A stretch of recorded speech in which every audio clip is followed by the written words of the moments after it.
Hubo una época no muy lejana en que bastaba con comprar un apartamento, subirlo a Airbnb con 4 fotos y sentarse a ver crecer la cuenta. El ingreso pasivo sin esfuerzo era tan popular como el café de las mañanas. Todos tenían un primo, un cuñado, un vecino que estaba sacando un dineral en este modelo de negocio. Ese modelo tuvo su momento dorado entre el 2020 y 2022, impulsado por las circunstancias irrepetibles, tasas de interés por el suelo, demanda reprimida por la pandemia y escasez de oferta. Bueno, el modelo como tal no ha muerto. Lo que murió fue el piloto automático. La renta corta sigue siendo rentable, pero dejó de ser fácil. Los números lo confirman. En 2024, Airbnb registró 491 millones de reservas, 10% de crecimiento y un dineral de 11,000 millones de dólares en ingresos. Pero eso es el negocio de la plataforma. El negocio del anfitrión individual es otra conversación. Quédate hasta el final porque hoy responderemos lo que nadie está respondiendo con datos. ¿Por qué el anfitrión promedio gana menos que hace 3 años? ¿Qué hace el inversionista profesional para mantener rentabilidad? Y lo más urgente, ¿por qué el gobierno dominicano lleva más de 3 años sin cerrar una regulación que él mismo anunció? Vamos allá.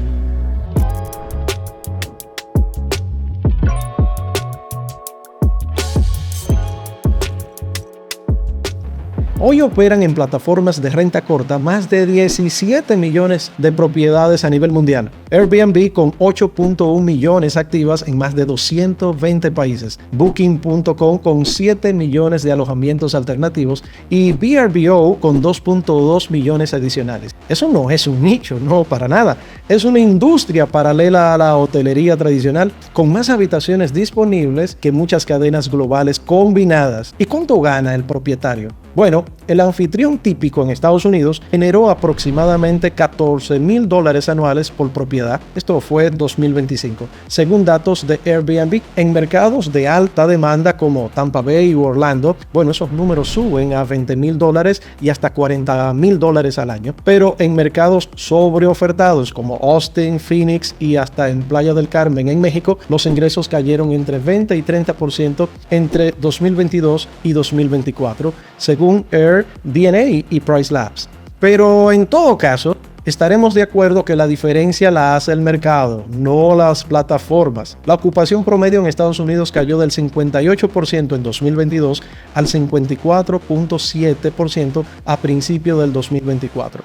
Las propiedades disponibles crecieron más de 22% y las noches disponibles otro 13% en 2023. A ver, la oferta superó a la demanda, generando la primera caída del ingreso por unidad disponible desde que este sistema de AirDNA comenzó a registrar datos. ¿Qué dice todo esto? Que la industria de renta corta no está en crisis, pero sí se está estratificando. Por ejemplo, Nueva York aplicó en 2023 la Local Law 18, que obliga a registrarse y tener presencia física del anfitrión. Y en ese momento, los listings, es decir, las propiedades, cayeron más de 83%. La paradoja, que los alquileres residenciales siguieron subiendo y los hoteles, por supuesto, subieron tarifas.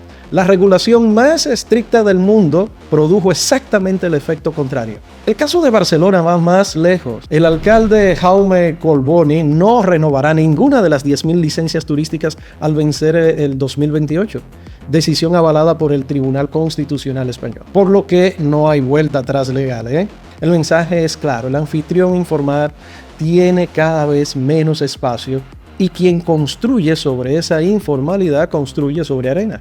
Ahora, ¿cuál es la diferencia entre el que captura el mercado y el que lo observa? Escuchen esta frase, gestión activa. Y es que el informe de Vision Pricing en el 2025 es directo. La era del precio fijo terminó. Quienes ajustan tarifas según eventos, temporadas y demanda, capturan el mercado. Los demás solo observan. Y aquí es donde surge una de las mejores estrategias, el modelo híbrido. La combinación de renta corta turística, renta mensual para nómadas digitales y renta corporativa para ejecutivos en traslado.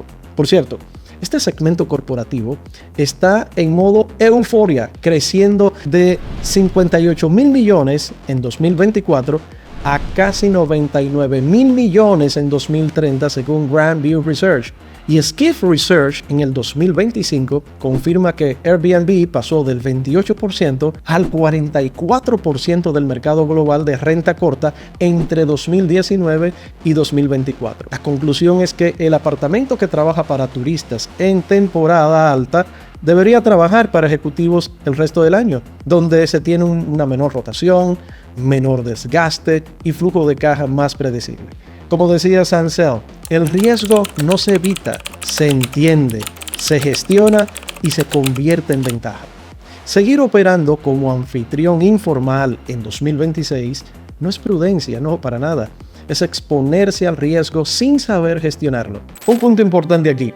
Si este análisis te está dando herramientas para pensar con datos, suscríbete y únete a la comunidad de Capital Inmobiliario. Dale like y reenvíale este video a los tuyos. Activa la notificación para no perderte el próximo análisis.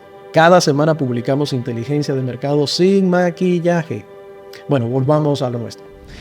Las rentas cortas en República Dominicana no solo están creciendo, están pisando fuerte. Resulta que en 2024, más de 2.5 millones de visitantes no residentes, es decir, el 30% de todos los turistas extranjeros, se alojaron en rentas cortas, según el Banco Central. El músculo del mercado lo confirma. 47.474 propiedades, un poco menos de 120.000 habitaciones disponibles, exactamente 117.449, esto es a febrero 2024. Estamos hablando de un crecimiento del 18.8% respecto al 2023, superando en un 37% la capacidad hotelera formal. Entre 2018 y 2023, las habitaciones en renta corta crecieron un 23% anual, según la Asociación de Hoteles y Turismos, un sector que ya representa más del 35% de la estadía turística del país, operando sin las reglas que debería tener. Ahí está el problema. Bueno, en marzo de 2022, el Ministerio de Turismo anunció lo siguiente: en 60 días comenzarán a regularse las rentas cortas.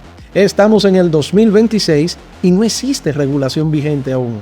En Capital Inmobiliario no creemos que sea desidia. Creemos que es un problema estructural, con al menos 4 capas. La primera es el choque de gigantes. El Estado de alguna manera protege el sector hotelero, su mayor captador de divisas, pero no puede frenar la construcción, el otro gran motor de la economía. La Asociación de Hoteles y Turismos documenta esta competencia desleal. Dice que los hoteles pagan el impuesto al consumo, el impuesto sobre la renta y cumplen protocolos laborales y sanitarios.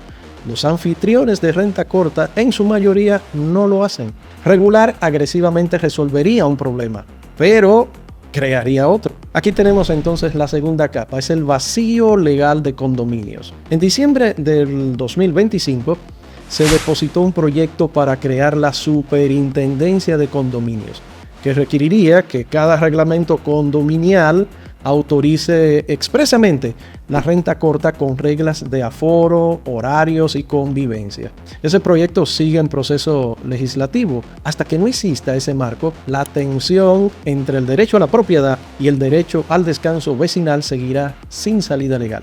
La tercera capa es la trazabilidad fiscal. Airbnb actúa como agente retenedor en 17 países. En República Dominicana se niega, y en su lugar publicó una guía para que los propietarios se registren individualmente ante las autoridades tributarias. Resultado previsible: la mayoría no lo hace. La economista Germania Montaz lo resumió con una frase que dice mucho: ojalá se pueda llegar a un acuerdo para que Airbnb apoye a las autoridades. Resulta que una regulación efectiva generaría más de 6.000 millones de pesos anuales. Ese dinero existe en cada reserva, simplemente no llega al Estado. Y aquí viene la cuarta capa, el factor geopolítico. En enero del 2025, el Poder Ejecutivo firmó el decreto 30-25, que obligaba a las plataformas digitales extranjeras a actuar como agentes de retención del impuesto del consumo desde julio de ese año. Pero el 3 de marzo de ese mismo año fue derogado, horas después de que el periódico Diario Libre lo publicara, sin debate, sin consulta, sin explicación oficial. Y todo eso ocurrió en el mismo momento en el que el gobierno de Donald Trump advertía con aranceles a países que aplicaran impuestos digitales a empresas estadounidenses. Airbnb es una empresa estadounidense, es cierto. Y la realidad es que no es un problema de voluntad técnica. Es el brazo de la geopolítica actuando. Al final, va a suceder lo inevitable. Ganará el que opere con estructura formal desde hoy. Registro ante el Ministerio de Turismo, cumplimiento fiscal como persona jurídica, fideicomiso en proyectos nuevos y precios dinámicos. No porque sea obligatorio hoy, sino porque cuando la regulación llegue, y llegará, el operador formal ya estará dentro del nuevo sistema. El informal tendrá que legalizarse en el peor momento o salir del mercado. Para los desarrolladores y agentes inmobiliarios, la señal es clara. El 35.1% de los turistas que pernoctaron en República Dominicana en 2024 lo hicieron en renta corta. Ese no es un dato marginal, es el argumento central de ventas. El proyecto que habla el idioma del inversionista, es decir, flujo de caja, ocupación, modelo de gestión, tiene una ventaja real sobre el que sigue vendiendo solo vistas y piscinas. El mercado global de rentas cortas no colapsó, ni colapsará. Al menos por ahora, se está estratificando. En mercados sobreofertados, sin estrategias, bueno, pues los márgenes se comprimieron y seguirán comprimiéndose.